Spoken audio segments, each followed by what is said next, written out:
Impact. Same hold.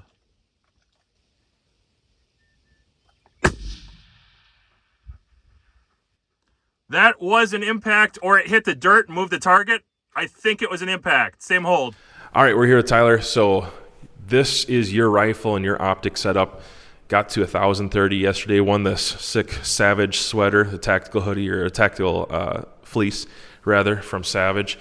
So can you talk us through the bullets you used, the way that you set up your rifle, some of the aftermarket things you did, what your trigger weight is at, what magnification you were on, just all the details to get to 1,030, because you made it, I think, in 2 shots in 25-mile-an-hour winds. So tell us a little bit about the process. Yeah, so I started with a Savage 110 on a base stock, nothing added, no scope, nothing. It just came with a 20 MOA rail. I installed a Discovery 5-25 by 56 scope, put a scope level on it as well. And then basically I just took a Magpul 308 stock for the Savage, installed that on. Is it very rigid? Yes, the Magpul stock is a very rigid stock for poly. Very, very well put together. I was very impressed with it. And then I also bought a 10-round Magpul for it. I installed a Atlas bipod as well on a pick rail. Yeah, so when we began to, by the time we got all the targets set up at 1,000, it was looking like we had about an hour left before sunset. We had a 3-spotter team and about 25-mile-an-hour straight winds.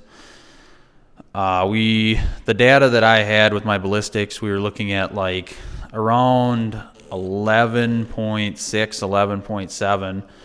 So just due to it with the wind and everything, I put it at about 11.4.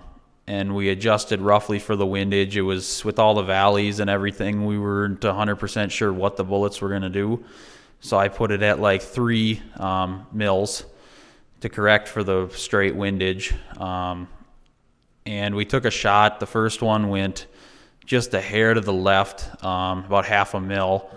So it was really close. So then we corrected it. I just slightly corrected it. Took another shot right away because our wind was changing a lot throughout the afternoon. So I quick took another shot with the windage we had, and then I was able to get an impact right at 1,000 right away. So it was pretty good. 1,030. 1,030, right. Yeah. So it definitely took a little bit of, quick correction. But then, we took a pause and all our wind changed again. And then the wind calmed down as I loaded another mag. And then we took another couple more shots and it ended up bumping it down to 2 mils. And then it was pretty consistent for the rest of that mag. And I was able to get quite a few consecutive in a row. Yeah. So it was pretty good. All right, so here's a couple questions. What magnification were you shooting on? What was Mirage like during that time? Because it was pretty wild. Like, I've shot in some wild conditions, and that was pretty wild today.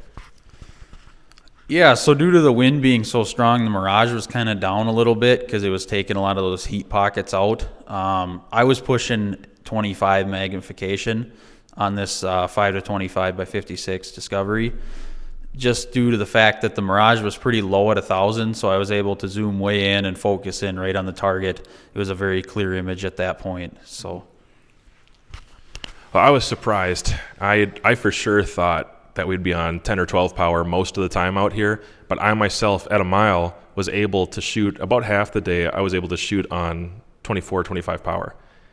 And then that evening, we had a time where Mirage rolled in, and it was insane. You'll see some of it in the B-roll. With our 3-person spotter team, we were running a Maven 20-40 on 40 power, and it was working great. Could definitely spot the impacts at a mile and 1,000. Very crystal clear glass.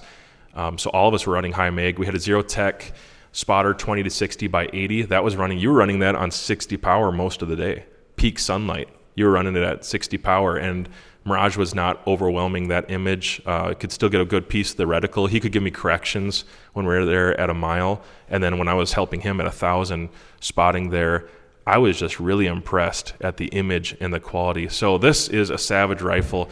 And when people ask me and they're talking about finally getting past 1,000 yards, I almost always recommend, and I did with Tyler, I almost always recommend people check out a Savage 110. It's so stupid easy. They build these with, I would say, a proper quality control where you can plug and play. He threw a scope on there, got it zeroed, went out to 1,000, second round impact in less than ideal conditions. I would say horrible conditions, really, other than lighting, which was decent. So this setup right here, how much do you think you have into this total package financially? Yeah, I would say in this total package, I'm probably looking at, about $1,500 probably out the door, roughly, plus or minus a couple $100. Yeah, so it's very affordable for long range and to get a really clear image. I mean, it was really impressive. Of course, there's really not much more else I would want to do to this rifle. That's once you get it set up this way, it is ready to go just as it is.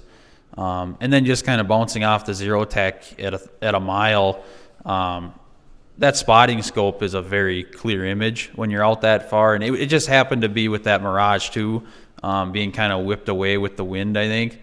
But I was on 60 power and I was able to pretty much see the impacts clear as day. It was a crystal clear image before the Mirage kind of set in a little bit. But I was able to crank it all the way into 60 and it was just crystal clear. So I was impressed with that. All right, here's another question.